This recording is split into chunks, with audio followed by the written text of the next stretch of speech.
गोस्वामी तुलसीदास रामायण में क्या कहते हैं जरा सुने। परहित सरस धर्म नहीं भाई, पर पीड़ा सम नहीं अधमाई। राम सिया राम सिया राम जय जय राम। किसी के प्राणों को दुखाने से बड़ा अधर्म दुनिया में नहीं है, और किसी के प्राणों को सुकून देने जैसा धर्म दुनिया में नहीं है। पर पीड़ा सम, पीड़ा देने से धर्म जागृत नहीं होता, अधर्म बड़ा पाप बताया है। और आप किसी के हृदय को प्रसन्नता देते हो तो आपको बहुत पुण्य मिलता है, पर ये देने से मिलेगा, छिनाने से नहीं।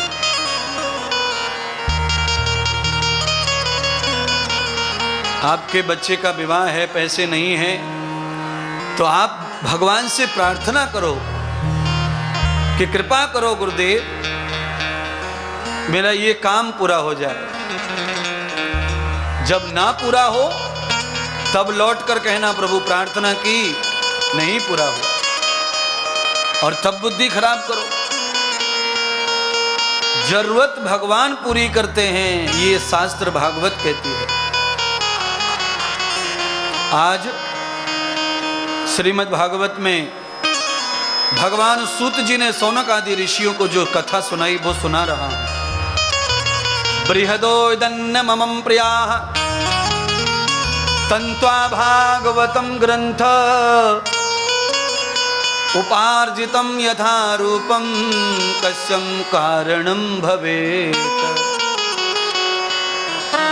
महात्माओं ने पूछा, श्रीमद् भागवत ग्रंथ का जन्म क्यों हुआ? 2 दिन से भागवत की महिमा सुन रहे थे आप, जन्म नहीं अब जन्म आज सुनो भागवत जी का। भागवत का जन्म क्यों हुआ? तो भगवान सूत जी कहते हैं शौनक आदि 88,000 ऋषियों को, भेसुतम न कारणम यथाम। भागवत के जन्म के अनेक कारण हैं, तो कहा पहला कारण ही बताओ। तो पहला कारण तो यह है कि जिन्होंने भागवत की रचना की वो स्वयं ही दुखी हो गए थे भजन ध्यान करते करते। महाराज ध्यान करना, कथा को समझना। जब साधु संत धर्म का प्रचार, सत्कर्म और सबका भला करते करते भी दुखी हो जाएं, तो फिर वो किसी एक नए शास्त्र की रचना करते हैं जो आगे भविष्य में जनमानस के काम आता है। जब अधर्म बढ़ जाता है, जब सेवा छूट जाती है और सेवा रहित मनुष्य हो जाता है और अपनी पूंजी को अपवित्र कर देता है, ऐसे समय में संतों का दुख दर्द से रचा हुआ पुराण ग्रंथ काम आता है समाज के। आज भगवान व्यास जी परेशान बैठे हैं महाराज, और परेशानी दूर कौन करेगा संसार में? आप और आप एक दूसरे की परेशानी समझ सकते हैं, सुन सकते हैं, पर आप दोनों ही संसार में परेशान हैं, तो परेशानी दूर कौन करेगा? तो कहा जब संसार परेशानी में डूब जाता है तो संत ही प्रकट होते हैं परेशानी से मुक्त करने के लिए। तो आज घूमते घूमते नारद जी सरस्वती नदी के तट पर गए, जहां व्यास जी विराजमान हैं। अधन्य दृष्टि नाम व्यासौ, भागवत भी कह रही है और रामायण भी कह रही है। चलत पंथ नारद ढिंग आए, को कर संग हु दर्शन पाए। नारद जी ने व्यास मुनि को देखा, दर्शन किया सरस्वती नदी के तट पर। व्यास जी के चेहरे को देखकर पहचान हो गई कि जरूर कोई हादसा हुआ है, ये परेशान है महाराज। नारद जी ने पूछा व्यास जी से, प्रभु आप बड़े ज्ञानी हैं, ध्यानी हैं, आपने कई पुराण लिखे, महाभारत लिखा, गीता लिखी, पर फिर भी आपका चेहरा बता रहा है कि अंदर से आप परेशान हैं। नारद जी ने पूछा तो व्यास जी ने कबूल किया। जी आपने सही पहचाना, मैं बहुत परेशान हूं। कारण क्या है? आप तो ज्ञानी हैं और आप बहुत भजन करते हैं, ध्यान करते हैं और बहुत बड़े लेखक हैं। 1,00,000 श्लोक है महाभारत में, आपको बताना चाहता हूं, न पता हो तो। 1,00,000 श्लोक, गीता में 750 श्लोक से अधिक हैं। गीता तो महान हो गई, महाभारत में 1,00,000 श्लोक हैं। कितना महान ग्रंथ है महाभारत। इतने श्लोक रचने वाले व्यास जी दुखी क्यों हैं? पुराण पर पुराण लिख दिए, शिव पुराण, देवी पुराण, गणेश पुराण, मार्कंडेय पुराण, नर्मदा पुराण, गंगा पुराण, विषहत पुराण और गरुण पुराण। इतने ग्रंथ पुराण लिख दिए, फिर भी दुखी क्यों हैं? बेहदम न वेदम दर्शिता। वेदों के 4 खंड व्यास जी ने लिखे। पहले एक ही वेद था, उसके खंड बनाए, विभाग बनाए, उपवेद बनाए। गीता किसी ने लिखी नहीं, भगवान ने गाई थी, अर्जुन को सुनाई थी, पर किसी के पास उसका ज्ञान शेष नहीं था, तो व्यास जी ने ही उस कथा को फिर लिखा, गीता को संकलन किया। कल्पना कीजिए, जितने श्लोक व्यास जी ने श्रवण किए थे कृष्ण जी से, वो सारे श्लोक लिखे तब जीवित गीता हुई। अर्जुन ने पूरी गीता सुनी, पर अर्जुन गीता को जीवित नहीं कर पाए। साक्षात कर लिया गीता का, पर गीता को जिंदा नहीं करके गए। जैसे खुद चले गए तो साथ में गीता भी चली गई। इसीलिए मैं आपको दिल से सुनाता हूं कथा, क्योंकि मेरे हृदय में जो समाया है, मैं चला जाऊंगा किसी दिन तो वो मेरे साथ जाएगा। मैं चाहता हूं कि मेरे अंदर जो ज्ञान बसा है वो आपका कल्याण भी करे और आपके पास वो जीवित हो जाए, सुरक्षित हो जाए।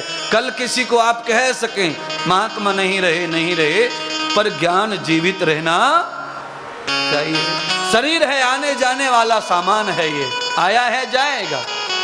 जाने का कारण कुछ भी हो सकता है, पर इसमें समाया हुआ जो ज्ञान है वो किसी के काम आए।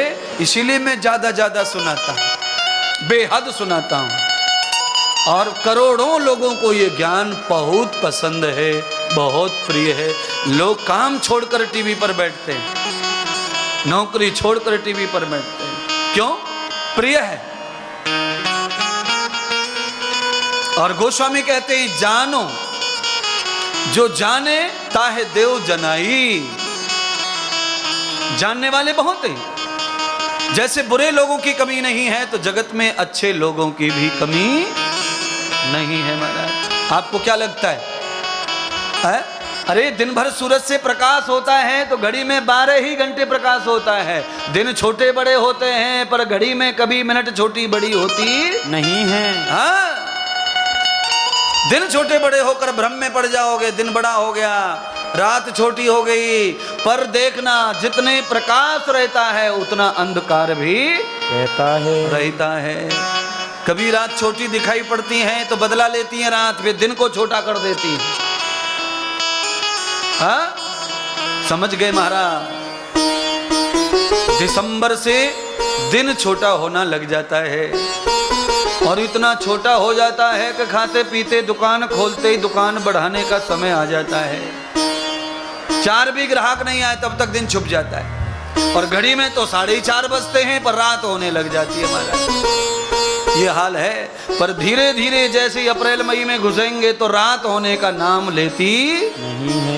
सूरज ही नहीं छुपता, दिन ही समाप्त नहीं होता अप्रैल मई के बाद में, बड़ा लफड़ा। तो ये एक दूसरे से बदला लेते रहते हैं महाराज, और ये बताना चाहते हैं कि मैं भी कम नहीं, मैं भी कम नहीं, मैं भी कम नहीं। पर याद रखो, दिन और रात एक दूसरे से सच में कम नहीं है, क्योंकि ये दोनों मिलके दुनिया चलाते हैं, पर अच्छाई और बुराई मिलके दुनिया नहीं चलाते हैं। केवल अच्छाई से दुनिया चलती है, बुराई से दुनिया मिटती है, संबंध मिटते हैं, संसार मिटते हैं।